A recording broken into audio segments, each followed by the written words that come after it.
Welcome to Cage Free Voices Radio, an innovative educational entertainment radio show where youth and young adults have the opportunity to see themselves even if the world is blind. Now, I know you guys are used to seeing who the speaker is immediately, but we're doing things a bit differently today. And so Raya will be joining us pretty soon. I want you guys to take a look at the School of Humanity. Raya Bidshahri is the founder of the School of Humanity. So let's take a look at this video.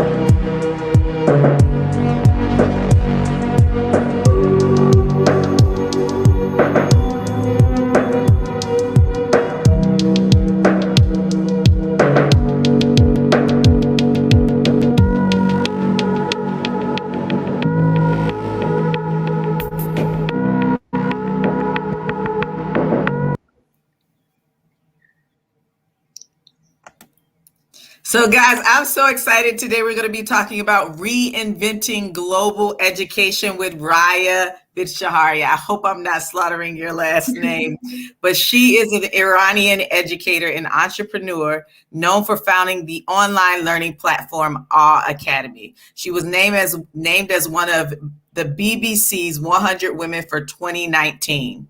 Bidshahri has been described as a futurist. Bidshahri was born in Iran, but grew up in Dubai. Raya is a serial education entrepreneur, keynote speaker, and award-winning educator. Ms. Bidshahri is the founder and chief executive officer of the School of Humanity. You just saw that. A revolutionary online high school with a progressive model and skill-based curriculum. Raya is also the founder of Awecademy. And you are in awe when you see some of the work that they have done. An award-winning organization offering future-focused and wisdom-based education. She has served on the founding teams of multiple organizations, including SciFest Dubai and SheWorks, and we met at Guest Dubai. Raya serves as an advisory board member to multiple EdTech companies and is a member of the Bett Future Education Council. Let's welcome Raya. Raya, say something to the people. Oh, well, thank you so much for having me. I'm really looking forward to our discussion. Same here. Now, listen, guys, Raya is a phenom, breaking through the next dimension and pressing on to the future and helping us enter into this global stage where education transforms and humanity evolves. So thank you so much for being with us today. I want to just go ahead and dive right in. I want us to unpack a few terms first because a lot of people hear the terminology global education. And if you are used to just like the public school setting, your mindset is not ready for like just thinking about global education. So could you unpack the term global education and what that means? And also the term futurism, like what does it mean to be a futurist and how do you embody that term? Sure, I'll start with futurism actually. So the role of a futurist, very simply put, is to try to imagine various futures for humanity. And as you can imagine, this is a very broad definition. And in action, different futurists have different frameworks, different tools, different methodologies that they use in order to fulfill this purpose. So, for example, one common tool that futurists will use when it comes around, trying to see into the future would be world building, right? To try to imagine different aspects of society, different types of technologies that may exist. Some futurists look at today, look at current trends and try to project into the future based on current trends. One could argue that even the role of science fiction authors really is that of being a futurist because often through the process of painting these stories for us, they're actually trying to make predictions about the future of humanity. But perhaps the most exciting angle to defining a futurist is someone who doesn't just try to predict the future, but rather try to set the agenda for the kind of future we want to co-create. So kind of shifting the focus away from the future being something that is set in stone towards something that we create together based on a common agenda. Now, global education, you're right. I think it's important to realize that every country has their own education system, and sometimes even at a state or district level, you have different kinds of systems at play. So it's really hard to think about one whole education system. But really, I think it's important that we start having more global links and kind of a global mindset with how we shape our education system. I think it's important to bring all the schools and students around the world under a global agenda for human progress through our education systems. I also think it really helps us kind of understand where the bottlenecks to innovation are when we think about That's good. From a global perspective. So I'm going to go into this a little bit more before we move on to the next part of the conversation. How did you become a futurist? And I mean, because you don't go to college and major in futurism, right? And so I'm sure a lot of our young viewers who will join us or see the recording of this probably have that question. How did you transition into that career field or even just that mindset? Yeah, quite accidentally, like most things. So I actually studied neuroscience for undergrad, but a couple of things started to happen. I actually started working as a journalist, a contributing journalist to the Singularity Hub, where I would write articles about the societal ethical implications of different technologies. And then I specifically started working, I didn't officially label myself as an educational futurist, but I started doing a lot of work around thinking about redesigning systems of education to better prepare young minds for this world of accelerating change, either directly through my own entrepreneurial projects or indirectly by actually, doing thought leadership, writing stuff, speaking about stuff, and all of that kind of ended up being an activity that one does as an educational futurist. I will also add that there is now, I do believe there are now universities in Europe that do offer degrees around foresight and futurism. So do look into it. I definitely will. This is a great start to our conversation. So many of our young viewers will be thrilled to hear a little bit about your background. I am often encouraging them to pursue their passions early on, and I believe you are a living, breathing testament of what it means to be to start off young. You're quite young right now, right? So when did you get started on your journey, and what ignited your spark for education or educational futurism? Yeah, so I think honestly, for me, it started in high school. I was really lucky to have the opportunity to join the founding team of a festival here in Dubai. So that was kind of where it started, having those entrepreneurial experiences, and I continue to have those experiences in university. And yeah, for me, I never felt like I needed to wait. And I think more and more young people need to realize it doesn't matter how old you are. It's never too young to start solving a problem or to contribute somehow to society, right? And it's important to break free from that mindset. For me, how I got into education specifically was out of my own frustrations with the education system. I've always been someone who loved learning and hated school. And my frustrations just grew and grew more and more as I was going through university, like everyone else, cramming for meaningless exams, going through rote memorization, and then forgetting it all the next semester, going through a really pretty meaningless and unnecessarily expensive educational experience.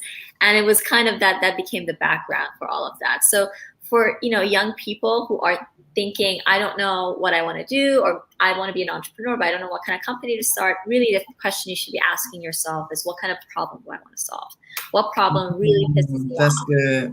Affects me? And then that becomes the starting point for what you want to do for your career. Now, which obstacles would you say you faced in, just pursuing this? Any obstacles just due in part to, being a woman, starting your own business? I just want to, I'm very curious myself. And how did you, or do you continue to overcome some of those obstacles? Yeah, of course, there are many. I think being young as well can often, people can sometimes see your visions for the future as naive, right? Young people often are very hopeful, and older people love to call them naive and say, get your head out the clouds, right? Exactly.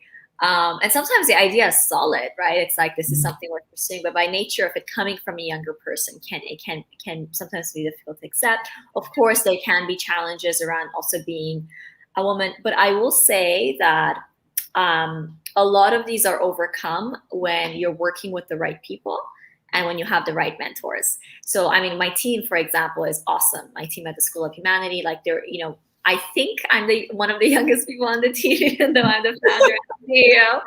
There are people working with me who are in their 40s, but it doesn't feel that way. Like, everyone respects one another equally, regardless of how old we are. And one of the things that helped me overcome some of the insecurities that come with, being a young female Iranian founder has been having the right mentor is kind of empowering me. So I think if you have those two things, it's very easy to ignore the negative voices around you. And how did you like gravitate toward your mentors? Did you find them or did they find you? How did that all transpire? Great question. I think it, again, quite accidentally, I think a bit of both. I've had mentors who gravitated towards me and others whom I intentionally would reach out to and develop a relationship with. I think both happen. I think it's most ideal when you have mentors who also share your mission, right? Mm-hmm. See what you're trying to bring into the world, and they want to see that vision for the world, so they support you and empower you. I think those are the best kinds of mentors. That's good. So let's go back further. How did you envision the world as a child? I want to see little Raya. How did you see the world? What was going on in your mind? Great question. I think I was always very existential. I always, like many other young minds, would wonder about the nature of the universe and the meaning of life. And at that time, I honestly would, even from a young age. And, kind of a commentary on that, existential intelligence is cataloged as a type of intelligence now. It is. By the educational theorist Howard Gardner. And not enough young people who pose those questions realize it's a form of intelligence equal to a young mind who can, play football really well or is really good at math, right? So for me, I think that was the lens through which I saw the world from a young age, from an existential and sometimes cosmic perspective. Who, during that time, who encouraged your questioning?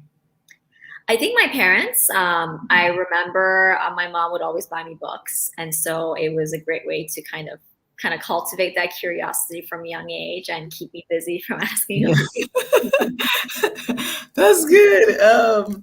So I want to speak a little bit to the future of first and foremost, how did you start? Because I know we're going to primarily focus on the School of Humanity, but how did you start Awecademy before shifting to, primarily focusing on School of Humanity? Absolutely. So Awecademy was launched pretty much out of my dorm room in my last semester at Boston University. So I graduated straight into it. What? I wasn't kidding when I said it came out of my frustrations with formal education. So it was in the context of the university surrounding that I started to ideate with a co-founder and so I think through, we all kind of are seeing our education system's broken, but what can we do about it, And a lot of the work we did at Awecademy was focused on working within the constraints of the existing system. So we had an online platform, workshops, boot camps, 6-month programs, and what we would do is fill in the gaps in traditional school curriculum. So we'd work with schools, governments to really teach students the things that they weren't learning in school that were really, really important. Cover the range of soft and interdisciplinary skills as well. But very quickly, I think, came to realize that there's limitations working within the constraints of the system. Absolutely. Lots of red flags. Red tape and red flags.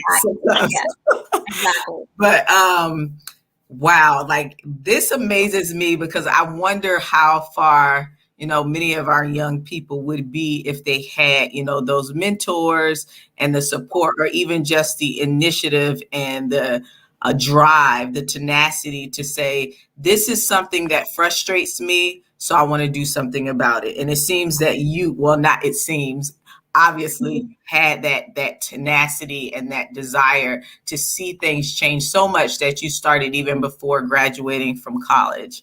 Hence you being as young as you are and being like phenomenal. You have Thank been you. all over the place. Thank you. I appreciate it. I also do acknowledge that it does take a certain level of privilege to be able to say straight out of college, this is what I'm going to do, rather than getting a regular 9-to-5 job. And there's a really cool fellowship I want to bring to the attention of young people, which is a Theo Fellowship, where essentially Peter Theo funds a certain number of young people every year to either drop out of college or work on their initiative startup right after college. And the premise of that is that if you have enough of the financial security, at least enough to have a roof over your head and meals, and you have to think about where your next check is coming from, then that kind of opens up the freedom to be able to really focus on global problems. So check out the Theo Fellowship. Theo Fellowship. And so I want to encourage you guys who are already in college. That was not a sounding alarm, go ahead, drop out kind of thing. But it is just encouragement for you that there is an opportunity for you to continue with your college career as you complete or start your own startup company. There are scholarships that are out there. So thank you so much for that, Raya. Let's talk about the School of Humanity, because our academy is everything, right? That's what we say when it's just super incredible. I want to know more about the School of Humanity, because I know you guys have just pretty much launched the School of Humanity. So talk about that and how it's transforming education. Absolutely. So School of Humanity, the transition towards that, where it was really realizing that the real impact in the education space wasn't happening within the existing system. It was emerging as a new parallel system. So we were starting to see these really alternative schools from around the world that had completely reinvented the wheel and had completely, thrown away the old ways of doing things and redesigned education. But these models were only accessible often to the wealthy and in very kind of small communities in Silicon Valley or in the small towns in Netherlands. Like, they weren't accessible globally. So the School of Humanity was launched to kind of fill in this gap and take progressive models of education and make them available online for the rest of the world. So essentially, we're an online high school like no other, with a completely interdisciplinary curriculum where learners develop future skills by solving global challenges. We do this by offering full-time high school, but also part-time and summer school programs. We're actually on the path to international accreditation. We're also adopting something called the Mastery Transcript. So essentially, it's a complete reinvention of what, how, why, and where we learn in a way that really better serve students in today's world.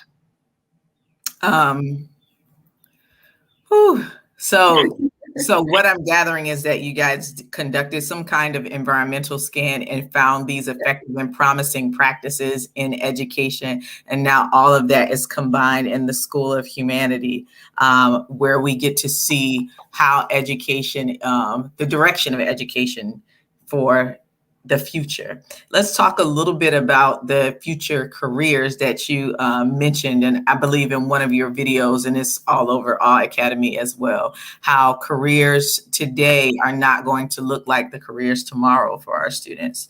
What do you envision with that? What kinds of careers do you believe will be present for those who are graduating, let's say, 2025 or, 2030? So there is no fixed answer to that. But what you can look at is what are the trends that are shaping the workforce. So first of all, there's going to be a lot of uncertainty. A classic data point that people like to cite, according to World Economic Forum, 60% of the jobs that middle school students today will be doing don't exist yet.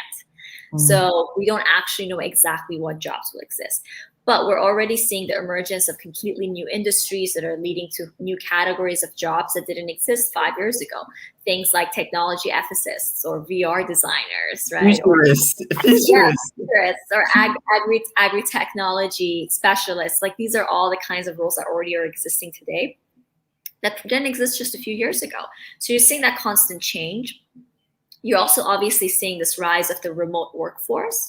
The Mhm. remote workforce was already on the rise, and COVID just accelerated that trend, which also changes the nature of the type of work that we do. It also changes who we compete against when we try to get jobs. Because when you have a remote workforce, you can hire talent from anywhere in the world.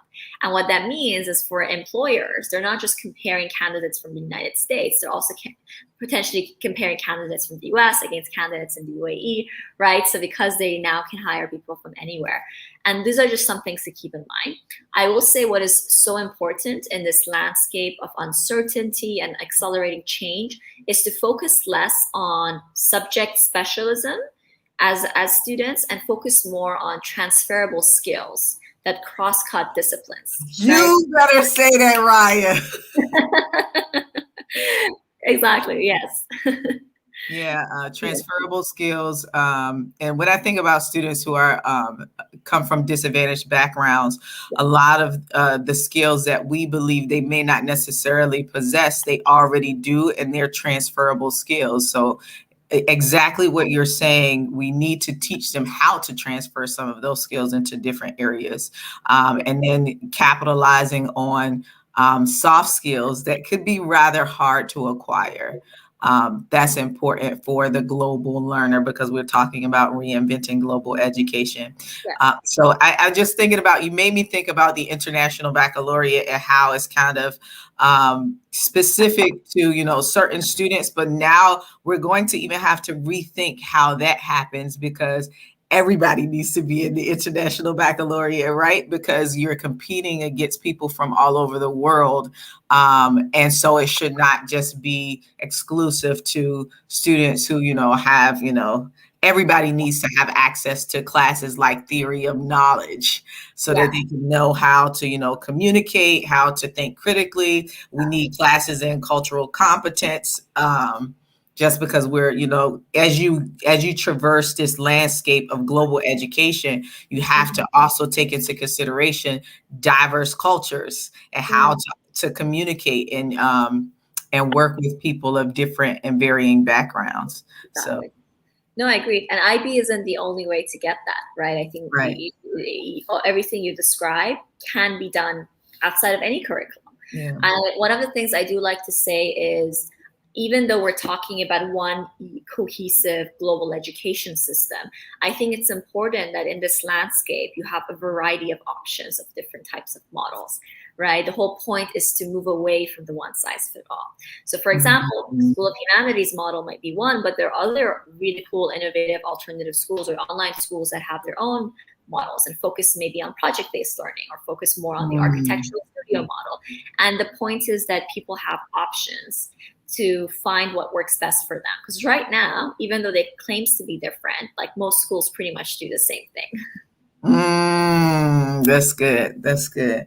So I'm not going to keep you much longer. I want to know for you, what makes you cage free in your life, and how and in what ways are you cage free and how you approach learning? I think it's pretty obvious with the latter half of it, but I would love to just hear your thoughts. It's a great question.